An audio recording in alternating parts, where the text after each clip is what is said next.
அனைவருக்கும் வணக்கம். சாயா கிரகங்கள் எனும் பெயர் பெற்ற ராகு கேது நிழல் கிரகங்கள் எனும் பெருமையுடனும் ஒவ்வொரு ஜாதகத்திலும் அவரவர் பூர்வ கர்ம வினைக்கேற்றபடி அமர்ந்து நிழல் யுத்தம் நடத்தி சோதனைகளும் வேதனைகளும் சாதனைகளும் காண வைத்து புடம் போடுகிறது. ராகு கேது தோஷங்களுக்கு பொதுவான பரிகாரங்களாக திருநாகேஸ்வரம், காளஹஸ்தி, கொடுமுடி, சங்கரன் கோயில், ராமேஸ்வரம், ஸ்ரீபெரும்புதூர் ஆகிய திருத்தலங்கள் விளங்குகிறது. லக்கணங்களின்படி சிறப்பு பரிகாரங்கள் செய்வது சிறந்த பலனை தரும். முற்பிறவியில் நாகத்தை அடித்து கொன்ற பாவத்தால் ஜாதகத்தில் 1-7 என்று அமைகிறது. கலவி நேரத்தில் கொல்ல 2-8 என அமைகிறது. இறை தேடும் போது கொல்ல 4-10 என அமைகிறது. நாகம் குட்டிகளுடன் விளையாடும் பொழுது கொல்ல 5-11 என அமைகிறது. 9 நாகம் முன்னோர்கள் செய்த தவறினால் அமைகிறது. 12 நாகம் கார்கோடக நாகதோஷம். ராகு திருவாதிரையில் நின்று சுபர் பார்வை இல்லையெனில் யோகங்கள் செயலிழக்கும். கேது மூலத்தில் நின்று எவர் பார்வையும் இல்லை என்றில் யோகம் ஞானம் கிட்டாது. சர்ப்பங்களை அளிப்பதால் காலசர்ப்ப தோஷம் ஏற்படுகிறது. 32 ஆண்டுகள் முடிய சிரம வாழ்க்கை தரும். பின் படிப்படியாய் முன்னேற்றம் உண்டு. நாளில் ராகு பாம்பு புற்றை அளித்த குற்றம்.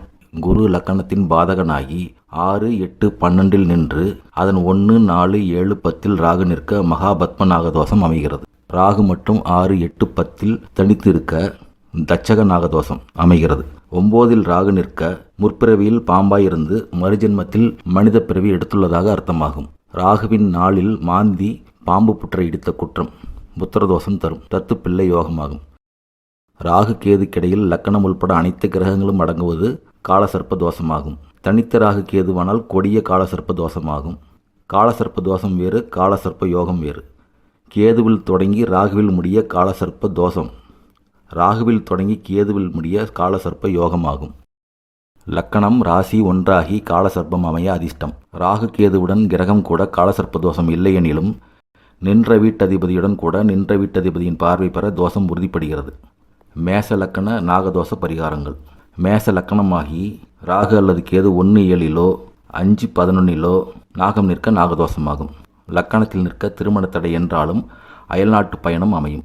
5 தனித்து நிற்க சனியுடன் சேர புத்திரதோஷம் குலதெய்வ கோபமும் உண்டென்பது தெரிய வருகிறது. எதிலும் ஏமாற்றம். செவ்வாய் + கேது சேர்ந்து நிற்க பிள்ளைகளால் நலமில்லை.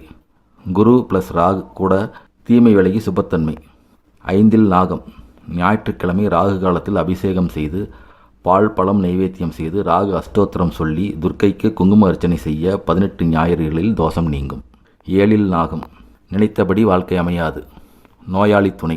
வெள்ளிக்கிழமை ராகு காலத்தில் எலுமிச்சை முடியில் நல்லெண்ணெய் விளக்கேற்றல் பரிகாரமாகும். நவகிரகங்களை 7 முறை சுற்றி வர வேண்டும். அம்பாளுக்கு குங்கும அர்ச்சனை செய்தல் பரிகாரமாகும். காளஹஸ்தி சென்று வருதல் பரிகாரமாகும். ரிஷபலக்கணம். ரிஷபலக்கணமாகி 1, 7, 5, 11, 4, 10 இதில் ராகு கேது நிற்க நாகதோஷமாகும். 5 நாகம். உத்தியோக நிமித்தம் குடும்ப பிரிவு நேரும். சுற்றம் சொந்தங்களின் ஒத்துழைப்பில்லை. குறைப்பிரசவம் ஊனக்குழந்தை பிறக்கிறதுக்கு வாய்ப்பு இருக்குது. புதன்கிழமை அன்று அம்பாளுக்கு குங்கும அர்ச்சனையும் மல்லிகை மாலையும் சாத்துதல். ராகு கேதுவின் அருகில் 2 விளக்கு ஏற்றி வரல் பரிகாரமாகும். 7 நாகம். மத்திய தோஷம். பாவர் சேர அதிக தோஷம். குடும்பத்தில் குழப்பங்கள், பிளவு, மனக்கஷ்டம், பிணக்கு நேரும். ஒவ்வொரு செவ்வாய்க்கிழமை மாலையில் அம்மனுக்கு 27 எலுமிச்சை மாலை அணிவித்து லலிதா சகசரநாமம் பாராயணம் செய்வது, புற்றுக்கு பால் ஊற்றுவது, 7 சுமங்கலிகளுக்கு சிவப்பாடை தானம் வருடத்துக்கு ஒரு முறை கொடுக்க தீரும். திருநாகேஸ்வரம் சென்று வர நல்லது நடக்கும். 10 நாகம். வெறுக்கப்படும் தொழில் அமையும். இரகசிய தொழிலில் மாட்டிக்கொள்வர் அல்லது சொத்துக்கள் பறிபோகும். புதிய தொழில் நஷ்டமாகும். நாகபஞ்சமி என்று ஒரு பொழுது விரதம் இருந்து 8 சிவாலயம் சென்று சிவனுக்கும் அம்மனுக்கும் தீபமேற்றி வந்தால் பரிகாரம் உண்டு. மிதுன லக்கணம். மிதுன லக்கணமாகி 1, 7, 2, 8, 5, 11, 6, 12 நாகம் நிற்க தோஷம். தனித்து நிற்க அதிக பலம். கிரகங்கள் சேர சாதாரண பலன்கள். 2 நாகம். பல்வேறு தீர்க்க முடியாத பிரச்சனைகள், குடும்ப சொத்திழப்பு, பேச்சுவாக்கில் சண்டை, துவேஷம் உண்டாகும். 8 பஞ்சமி திதியில் விரதம் இருந்து நாகதேவதையை 27 முறை வலம் வந்து பாலாபிஷேகம் செய்வது விசேஷம். அன்று சுப்பிரமணியர் கோயிலில் கந்த சஷ்டி கவசம் 3 முறை பாராயணம் செய்து மயிலுக்கு உணவிட வேண்டும். 5 நாகம். குடும்பத்துடன் தொடர்பில்லாத சூழ்நிலை, என்றும் எதற்கும் ஒரு பயம், துக்கம், குழந்தைகளால் நிம்மதியில்லை. வெள்ளிக்கிழமை தோறும் புற்றுக்கு பால் தெளித்து வரல். ராகு கேது தசாகால நடப்பினில் தசாகாலம் முடியும் வரை விடாமல் செய்ய வேண்டும். அல்லது வெள்ளி நாகத்தை 41 நாட்கள் பூஜை செய்து திருநாகேஸ்வரம் உண்டியலில் சேர்க்க நலம் தரும். 12 நாகம் தொழில் நஷ்டம், ஜாமீன் கொடுப்பதால் பொருள் இழப்பு, கோர்ட் வழக்கினால் கலக்கம். திங்கள் வியாழக்கிழமைகளில் நாகலிங்க பூவால் அர்ச்சனை, பௌர்ணமி விரதம் இருக்க நல்லது. கடகலக்கணம். கடகலக்கணத்திற்கு 1, 7, 2, 8, 5, 11 நாகம் தணிக்க, அசுபர் சேர குடும்பத்தில் குழப்ப நிலையும் சொத்து தகராறும் ஏற்படும், ஒற்றுமையின்மை ஏற்படும். 2 நாகம் அதிகார பலத்தால் குடும்ப ஒற்றுமை சிதறும், உத்தியோகத்திலும் செய்தொழிலும் நிம்மதியில்லை, பிரிவினை கெட்ட எண்ணம் தோன்றும். தினமும் ராகுகேது அஷ்டோத்திரம், அம்மன் துதியையும் விடியலில் வீட்டில் சொல்வது நல்லது. ஞாயிறு தோறும் மௌன விரதம் இருக்க வேண்டும். கணபதி வழிபாடு செய்யலாம்.